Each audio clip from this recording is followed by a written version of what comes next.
Sir, PM Modi के एक tweet के बाद मालदीव के एक मिनिस्टर ने बुरा भला पीएम मोदी को कहा, कुछ आपत्तिजनक शब्दों का इस्तेमाल किया, जिसको लेकर के ये विवाद छिड़ा हुआ है। शरद पवार कह रहे हैं कि हमारे पीएम को लेकर के कोई बाहरी देश के नागरिक अगर ऐसा बोलता है तो हम बर्दाश्त नहीं करेंगे।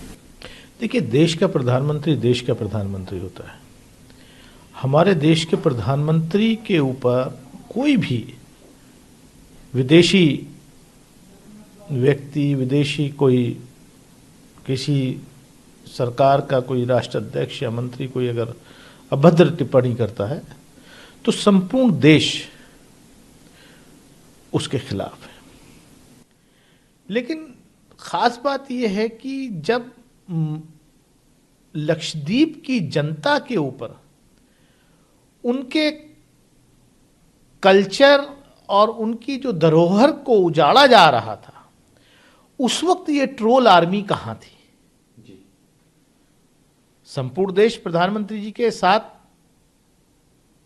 खड़ा है, नो डाउट, लेकिन लक्षद्वीप की जनता जब पुकार रही थी कि उनकी डाइवर्सिटी को, उनके कल्चर को बचाया जाए, तब उसको नष्ट करने के लिए जो है मोदी सरकार पूरा काम कर रही थी।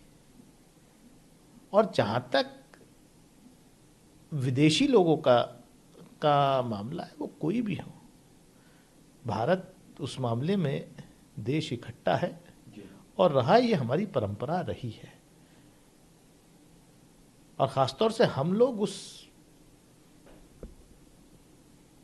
माहौल में परवरिश हुई है जहां पर हम लोग लोगों को कपड़ों से नहीं पहचानते, उनके लिबास से नहीं पहचानते। मल्लिका जी की जब से बीजेपी सरकार, मोदी गवर्नमेंट सत्ता में आई है, ये सभी चीज़ों को पर्सनली लेते हैं और उन्होंने कहा कि हम अपने पड़ोसी बदल नहीं सकते, तो हमें अपने पड़ोसियों के साथ संबंध अच्छे रखने चाहिए, समय आने पे जवाब देना चाहिए। देखिए,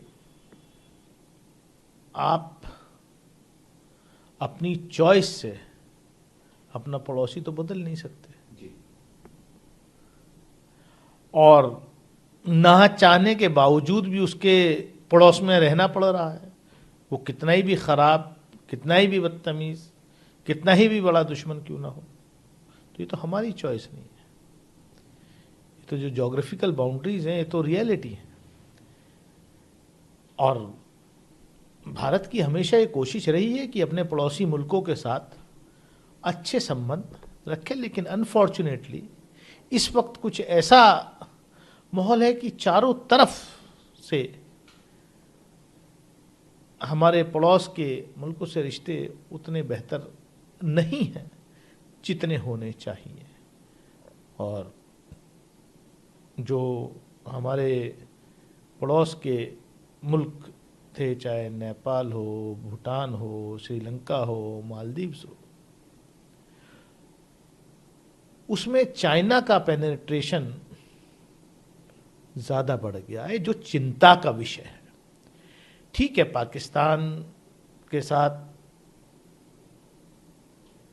था, पहले यूएस का था, चाइना का बढ़ा है, या बांग्लादेश के साथ चाइना का इन्वेस्टमेंट हो रहा है।